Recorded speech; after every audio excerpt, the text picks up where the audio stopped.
Hey guys, welcome back to the porthole party.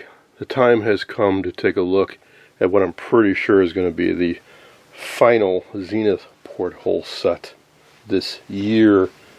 I may squeeze in another porthole set, but it won't be Zenith branded. Talk about that more later if it comes to pass. Now this may be the last set I'm introducing, but it's actually the first porthole set I ever got my hands on about over 10 years ago now, and up until recently it was the only porthole set I'd ever gotten my hands on. Then 2-3 years ago I got some porthole sets from customers to work on, but up until very recently this is the only porthole set I have ever owned. It's also the newest of the porthole sets that we're looking at, the latest production run. It's probably from 51. I think they stopped making these around 52, which about 2 years or more after they introduced rectangular picture tubes. I think Zenith was one of the last holdouts to keep using the round picture tube because, well, it was kind of their signature look. This has doors on it, which has kept the insides preserved very, very nicely. But this also uses the dreaded 16 EP4 picture tube, and I talked about that a while ago. This tested very weak when I got it. Haven't tested it in ages. We'll play around with it a little bit more, but I'm pretty sure I'm going to have to replace this picture tube. Luckily, I did pick up a replacement 16 EP4, which are very, very, very scarce and very hard to come by. And if I hadn't, we probably wouldn't even be talking about this project. But more interestingly is what's inside. It has a very strange design. Let me back up a little bit here.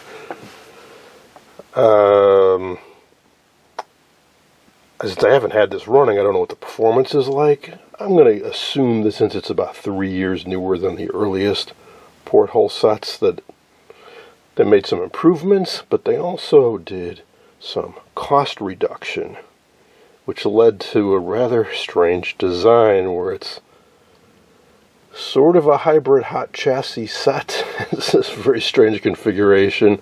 I'm not even going to try to describe it. So let's get it up on the workbench and take a look at it. I spun it around, took off the back, and here's what we see. CRT plug is taken off from the last time I tested it, but otherwise nothing has been done to it by me. I can see there's a bright blue cap on top, which is not original. We'll find out when I pull the chassis what other work may have been done to it. But before I take it out, talk about a few glaring differences. First blush, it may look like all the other porthole sets that I've been working on, except take a closer look at the top chassis, in particular on the right hand side. There's something conspicuously absent. There's no high voltage cage. There's no flyback. All the other portholes we've worked on had a flyback high voltage box up on top. This doesn't have one. Where is it? Well, I'll show you that in a bit. Now, it does have a lower chassis with a big old power transformer like the other sets we've seen. However, there is a subtle difference in this one. You gotta get up close to see it. When you get up closer, one, you may notice there is a warning sticker usually. May have fallen off this one. But there's something very odd about this chassis. It's not made the usual way where it's sheet metal that's bent around and then stamped with sockets. It's got this ledge sticking out the side, and if you look close, the top is separate. It's a separate piece of metal. And actually, it's insulated from the bottom. There's a layer of phenolic material, and it's sort of riveted together. Well, it'll make more sense when I show you the schematic, but in spite of it having a huge power transformer down here, it's a hot set, sort of. The top plate of this is connected to one side of the AC line, I believe. Either the top is or the bottom, but I think it's the top. Whereas the rest of this chassis and the lower chassis are not going to one side of the AC line. Yeah, I believe powers some of the tube filaments direct. It's series strung or something like that. Or they use a voltage doubler right off the AC line for the B+. I don't recall which. Now, it does have a 5U4 down here and I think a 5Y3. Like I said, it's weird. The power transformer looks as big as any of the other sets we've worked on. It has rectifier tubes. Why does it have a hot chassis? Honestly, I don't quite remember myself, but I know that it's either the tube filaments or the power supply that require it to have a hot chassis. Why do they do that? I don't know. The power transformer maybe is 10-20% smaller than the other sets, and they saved a few pennies. But man, they added all the complexity of making this chassis like this and all the extra labor and complexity. How could that have saved them any money? I don't understand. But we're going to get it running one way or another. I got out both chassis without too much trouble. 3 bolts hold this in, and there's 2 little screws in front for the zoom mode switch. In regular mode, it's a 4:3 aspect ratio with a black bar on the top and bottom, and in the expanded mode, it stretches the vertical and completely fills the circle. Now, this lower chassis sure looks to me the same as the other ones I've been working on it lately, especially the Aldrich. So the Aldrich was the one I started on fairly recently, and it looks very, very similar to this. It's also a 16-inch metal cone set, but that uses a GP4. This is an EP4. GP4 is a little bit shallower deflection angle. I believe it's 70 degrees, whereas this is 60, so the picture tube is a little bit shorter.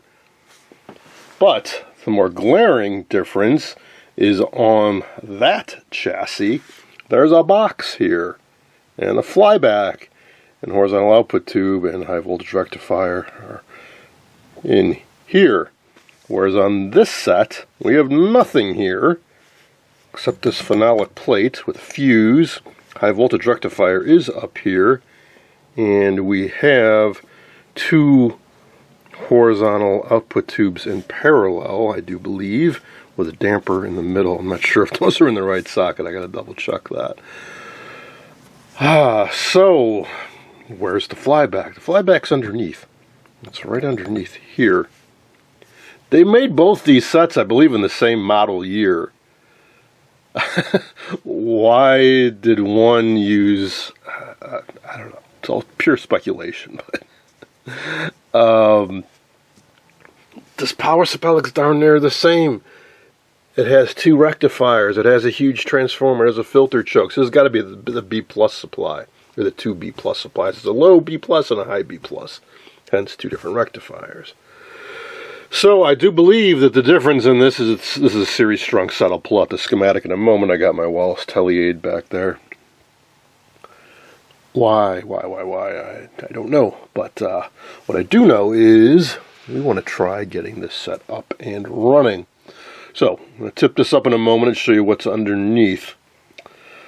And I'm curious to, I don't remember. I took some reference photos ages ago. I was just reviewing them, and yeah, obviously we have one new cap up there, and that is correct. I was just looking at a parts chassis the other day, and it has the original cap mounted up here. So there is supposed to be a cap mounted like that, which is odd. I'll check the condition of you have one electrolytic there, and see how leaky it is. Try to form this up. In other words, I want to try powering this up as is for a very particular reason that I will show you in a moment. Or not. Alright, clearly my memory is fuzzy. That is not the original flyback, but that's where the flyback is. It's underneath.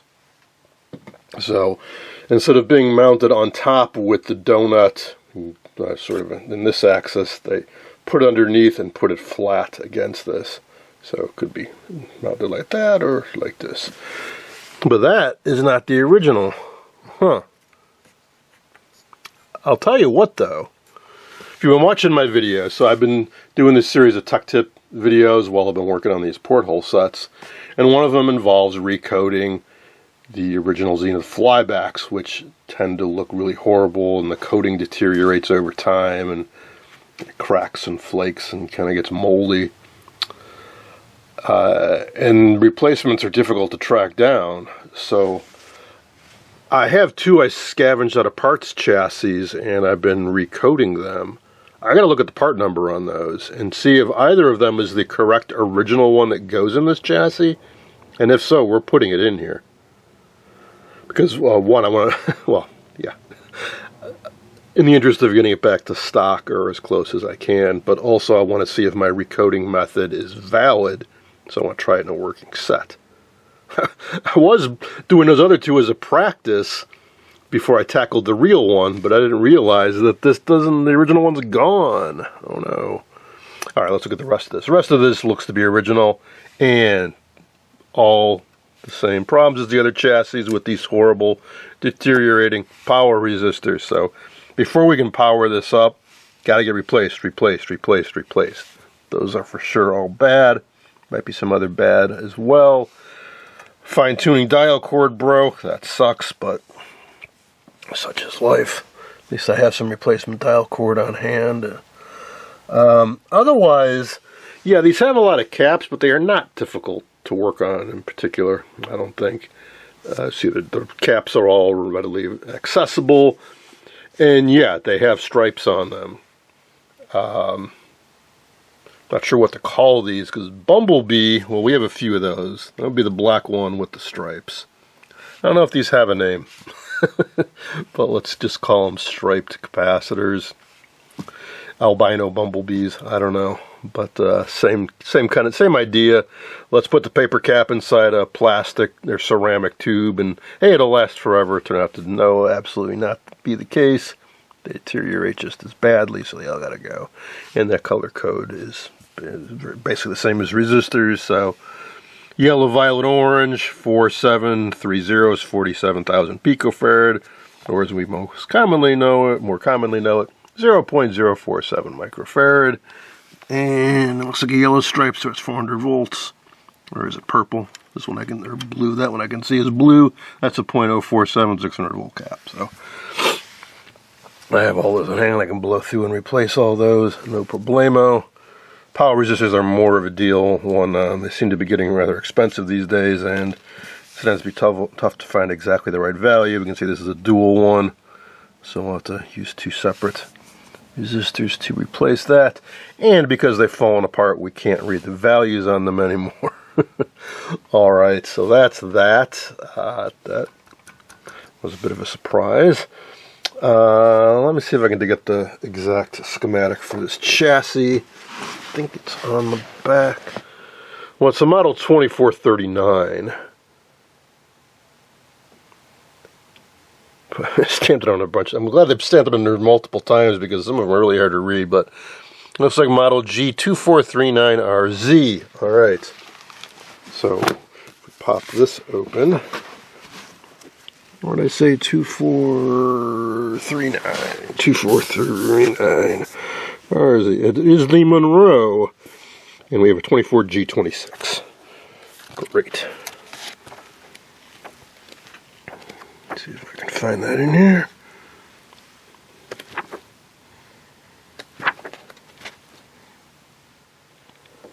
Well, I admit I'm even more confused now.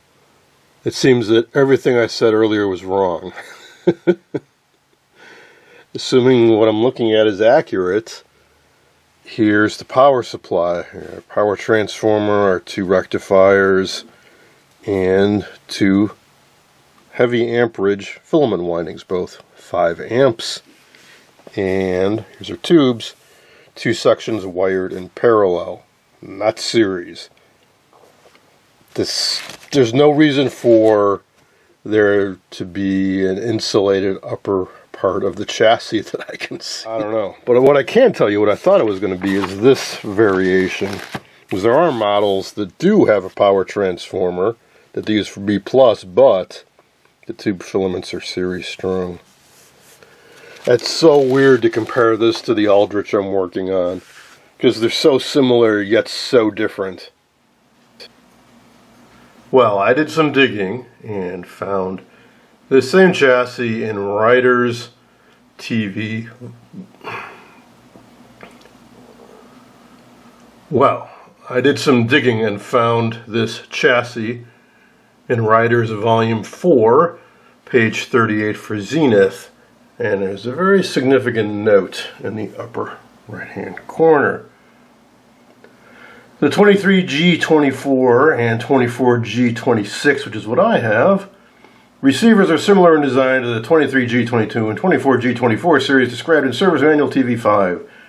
The earlier receivers used a series filament circuit and the AC line returned to chassis. The new receivers utilize a power transformer which isolates the AC line from the chassis and connects the filament string in parallel. Precautionary measures necessarily taken when handling series filament receivers are no longer required. The parallel filament circuit allows for greater ease in servicing, etc. So, it sounds like it's a holdover from a previous generation, and there is no reason for the upper part of the chassis to be isolated, probably just using up chassis. So that seems to solve that mystery. Now, what I haven't found is what is the part number for the Flyback. In Ryder's, they only have a few pages and that's it, and there's no parts list. Now, perhaps if I looked at the service info for this earlier chassis, it's the same Flyback, but I'm going to keep digging. So they mention, Service Manual 5. I do have one or two of the Zenith. So Zenith had a series of service manuals, TV1, TV2, TV3, etc. that covered the porthole models. I have a couple of them. I don't know if they covered this particular model. Those definitely have the parts list. There is one of them scanned on the early television website, and that's TV6, not TV5. And I don't recall. Let's take a look at this guy. What is covered in this one? The cover's missing for some reason. Just gets right into it. Let's see. Oh, they don't give the names. What the heck do I have? Man. It's a little hard to remember all these model numbers at times. I have a G2439. Oh, so no, these are all the H series. Yeah, so the G series is, I need TV5. I'll see if I have it. It'd be nice to know what that part number is. Alright, we appear to be in luck. I have combined volumes 5 and 6 and volume 7A. Combined 5 and 6 does cover this chassis. It's the G series, whereas the 7 is the H series. What's a little odd is they combine the parts list for all the models. In the back they have fold out sections for schematics. I think here's a 24G26. So Flyback is this guy, it's T13. Let's go back to the parts list. And can we find T13 horizontal sweep transformer S16566. So I want to look through the two spare I have that I scavenged at a chassis and see if that is, if either one is that number. So that's what we need. Here's the one I was talking about in my recoding Flyback tips and tricks video. And guess what? S16566. I love it when a plan comes together. We're going to give this guy a try. I need to put a few more coats on it and let it set up first, but I intend to install this in my porthole set, take out that replacement. First we'll get it running with that replacement and try to get a raster, but the end game is to install this. Both, well, because it's the original, and I'd like to get it, you know. If I have a spare original, I'd like to make use of it, but also I want to see if this recoding technique holds up.